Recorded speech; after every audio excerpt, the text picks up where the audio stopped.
Hello and welcome to another episode of Saga Stories with the Reykjavik Grapevine. My name is Matthew Roby and I'm a postdoctoral fellow at the University of Iceland.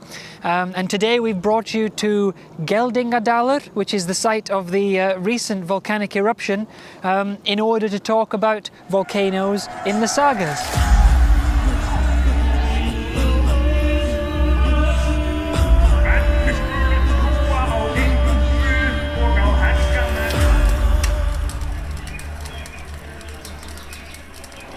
For those of you who might be curious, the name Íslendinga refers to wethers. That means castrated rams.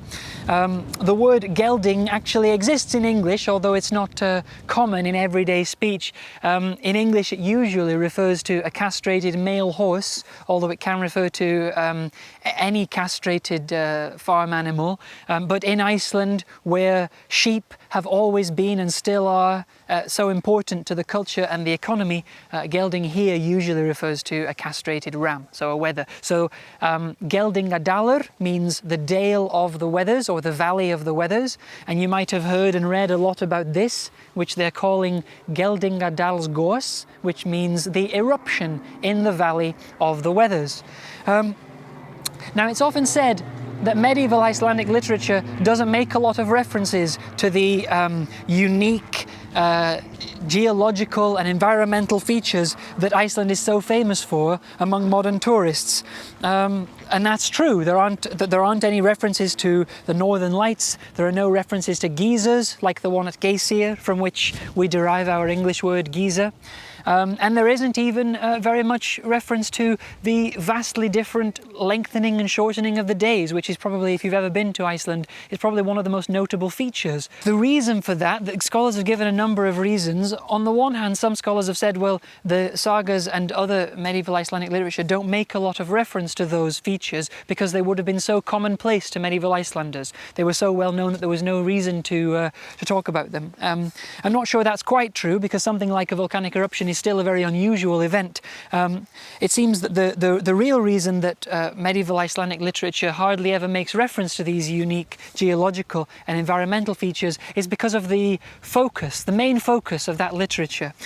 Medieval Icelandic literature is heavily focused on the human stories. It's about personal and communal relationships and rivalries. And so it's not that there aren't references to those unique geological and environmental features, it's just that whenever there are references, they tend to be wound inextricably with the human stories, and they're only mentioned when they seem to affect human lives and human behaviours. A good example is the lengthening and shortening of the days. When the sagas hardly ever draw attention to how light it is in summer or how dark it is in winter, but when they do, they tend to use terms like the nights were now farljós, which means the nights are now light enough to travel. So they're not talking about the fact that it's a white night in its own right. They're talking about the fact that it's a white night and how that relates to human life. You can now travel about at night. And so, like I said, there aren't very many references to volcanoes in medieval Icelandic literature, but today I'm going to be talking about a few of those, some of which seem to be included because of how they affect human life and human behaviours, but then we're going to have one at the end which does seem more like a rhapsody about this kind of wondrous geological feature.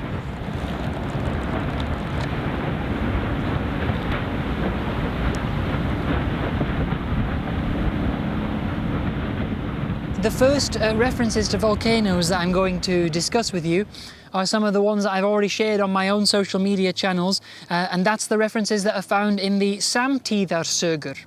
Now that word Samtíðarsögur, that means contemporary sagas, and it refers to a group of sagas that are written around the same time as the events they describe. That is in the 12th and 13th centuries. That is unlike the more famous Íslendinga, which have been the focus of most of our videos so far, which are set in the 9th to 11th centuries, but were written several centuries later, in the 13th, 14th and 15th centuries. Now the longest and most famous of all the Samtíðar sögur is Íslendinga Saga, which confusingly enough is not one of the Íslendinga sögur, but Íslendinga Saga was written in the 13th century by a man named Sturla Þórðarson. Íslendinga Saga mentions two eruptions that are especially relevant to where we are today. You might have heard and read on the news that the last eruptions on the Reykjanes Peninsula were 800 years ago, and that refers to what are known as the Reykjanes Eldar, or the Reykjanes fires, which was a period of recurrent volcanic activity that took place on the Reykjanes Peninsula between 1210 and 1240. And both of the eruptions that are mentioned in Íslendinga Saga are part of that Reykjanes Eldar period. The first is a terse statement of an eruption that supposedly took place in 1226. Íslendinga Saga simply says, "Fire erupted off the coast of Reykjanes." Now this seems like it might be treating the volcano as a noteworthy event in and of itself, and that's perfectly possible.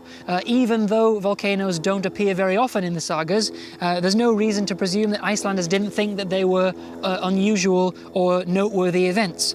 However, the second reference to a volcano in Íslendinga Saga points to another reason for the inclusion of volcanoes in that text.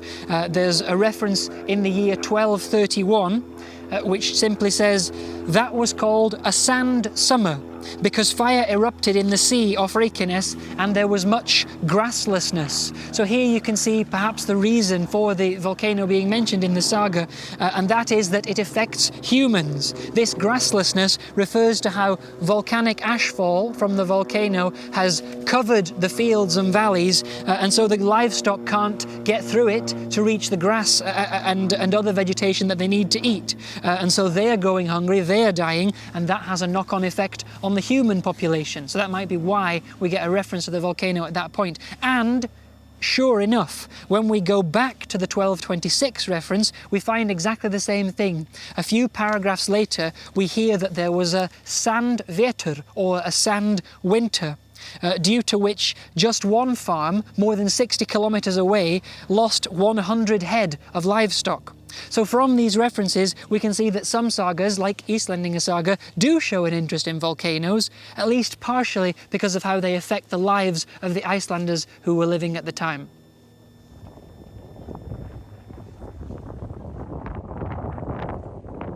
Next, we're going to look at volcanoes that are mentioned in the Christianization narratives as told in Kristni Saga and Njáls Saga.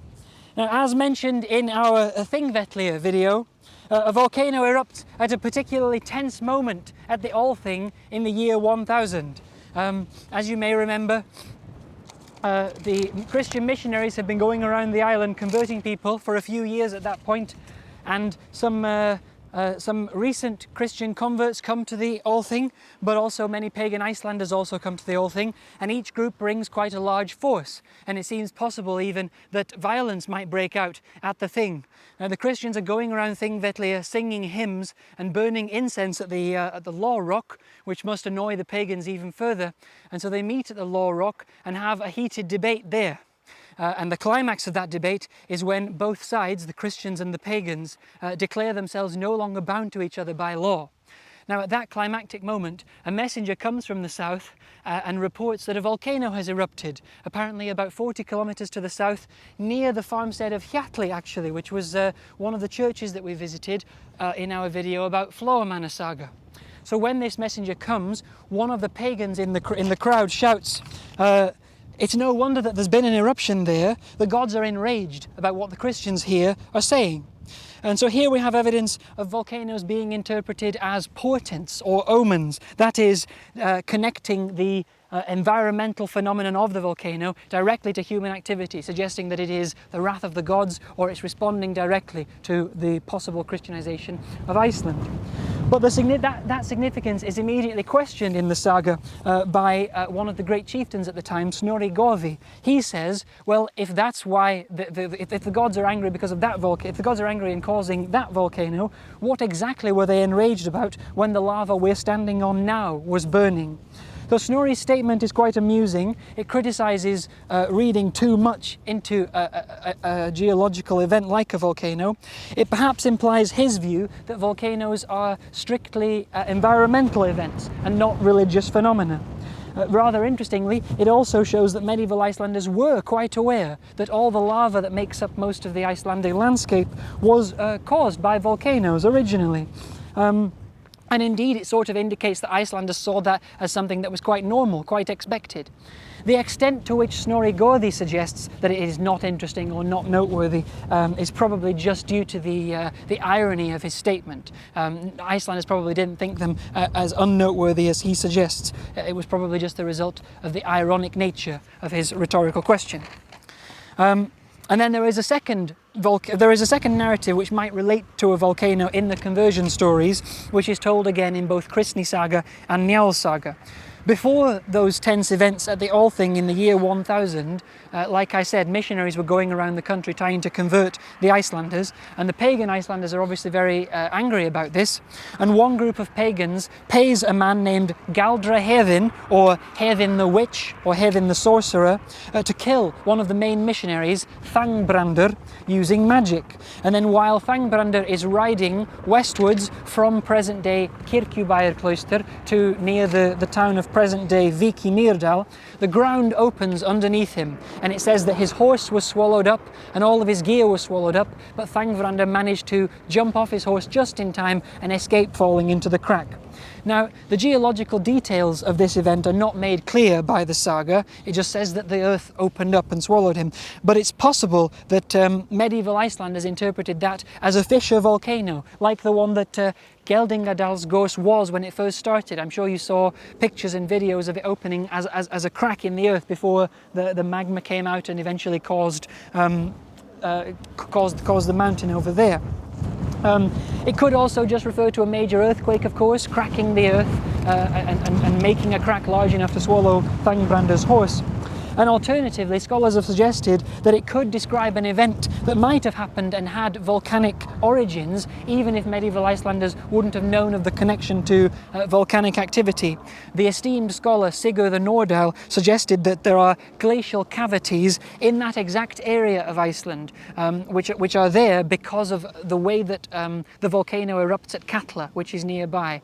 I'm not a geologist myself, but it seems to me that this is when volcanic material is strewn over the land, and some of it falls on glacial ice, creating a thin layer of volcanic ground or ash, and then once the glacier disappears from beneath, it creates a cavern underneath with only a thin layer of ground covering it, thin enough that perhaps something as heavy as a horse riding over it might cause it to break.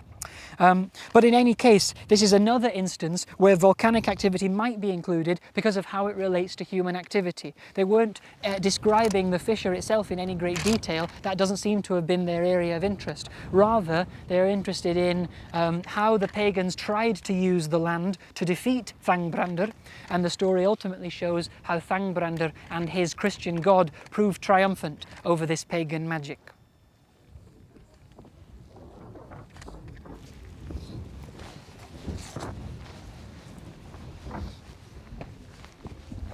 And the final reference to volcanoes that we're going to talk about today is a very short medieval Icelandic text, first attested in the 14th century, and that's called Bergbúethouter, or the tale of the rock dweller, or the tale of the mountain dweller.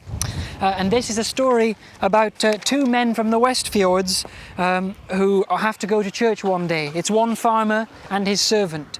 Now the journey to church takes the better part of a day, and when they're part of the way there comes a great storm, and the two men have to try and seek shelter, it turns out, for the night. And so they find a cave which they didn't know was there before, and they'd never seen it before. And both the farmer certainly seems to sense that there will be some kind of danger from entering this cave, and it seems to be some kind of otherworldly danger. He takes his staff and makes the mark of a cross at the mouth of the cave. And then they both go into the cave, but they don't want to go too deep. They seem to fear that something might be in there. And then partway through the night, they hear noises from deeper inside the cave. And eventually they see two lights appear deep in the cave, two circles. The text says they're like moons or shields, and from the distance that the shields or these two circles are apart, the two men think that this must be the eyes of some kind of monster, but from the distance they think it must be some kind of huge creature. Now the creature never shows itself, but it does speak a verse. And the poem that the creature speaks seems to be, for the most part, about a volcanic eruption. Now I'm going to let the poem speak for itself now by reading the translation of the poem by Marvin Taylor. You may have heard people say that every translation is an interpretation. And this is true of Marvin Taylor's translation. He really leans into the idea that it could be talking about a volcanic eruption. Having looked at the Old Norse myself and looked at what other Old Norse scholars have said about it, the poem itself is actually quite opaque, and you could derive different translations that maybe were not as obviously about a volcano, but I don't think that Marvin's translation is disingenuous. It's certainly a translation that you could achieve by looking at the Old Norse and translating it directly. So I'll just read a few verses from the poem while we're here at the volcano. Stones fly at the giant's step, steep cliffs tilt and teeter, little pieces to be found in the tall heath Fenrir's hall.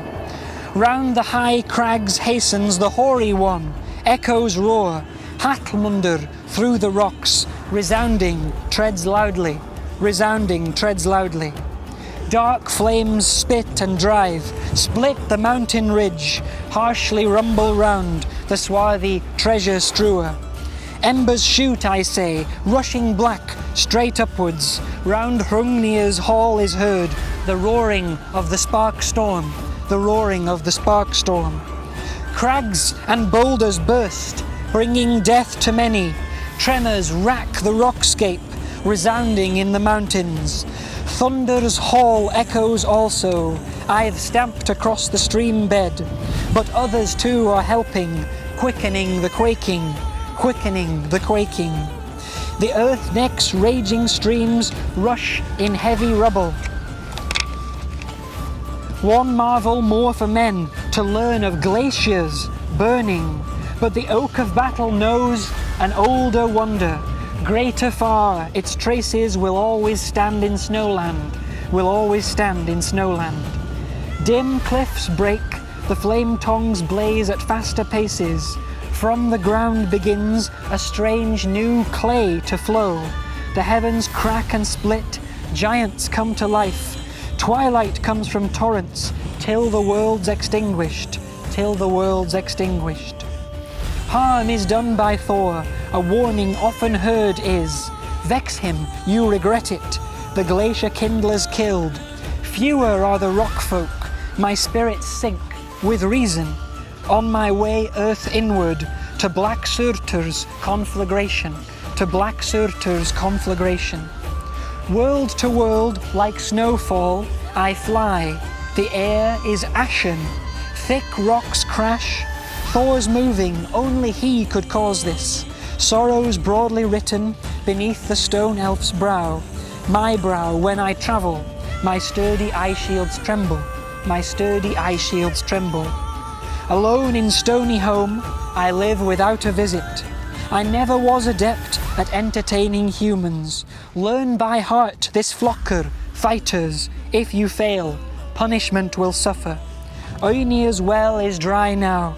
Oynir's well is dry now. Now, the two men hear this poem repeated 3 times throughout the night. And then when dawn comes, they obviously hurry away, wanting to get away from whatever it is that's in the cave. They go to church, and then on their way back to their farm, they try to find the cave that they stayed in that night, but it's mysteriously vanished. And the saga says that the servant didn't manage to remember the poem, and he actually dies mysteriously exactly a year later. But the farmer remembers, heeding the warning of the monster, and he lives to an old age. Now obviously, the poem is not just about a volcano. It uses lots of pre-Christian references to the old myths, to associate this creature with pagan forces, which according to this text are apparently still living in Iceland, though dwindling in the era of Christianity. And in this light, we might suggest that all the volcanic imagery that's in the poem might be an allusion to the pagan apocalypse of Ragnarök, which, according to the Eddas, does involve the earth being consumed in fire, partly as a result of the actions of a figure called Surtur, whom you heard was mentioned at the end of the poem there. But even if that's the case, even if these references to the volcano are meant to be allusions to Ragnarök, it's also clear that this poet is interested in describing what a volcano is like, and to a much greater extent and in much greater detail than the vague references in the Eddas, which just describe fire and heat, but nothing like that, nothing like what a volcano looks like, what a volcano feels like, and what it sounds like as fire shoots out and liquid rock flows in streams to form new land. In short, the poem seems to indicate that some medieval Icelanders were as captivated by the splendour and sublimity of a volcanic eruption as we are today.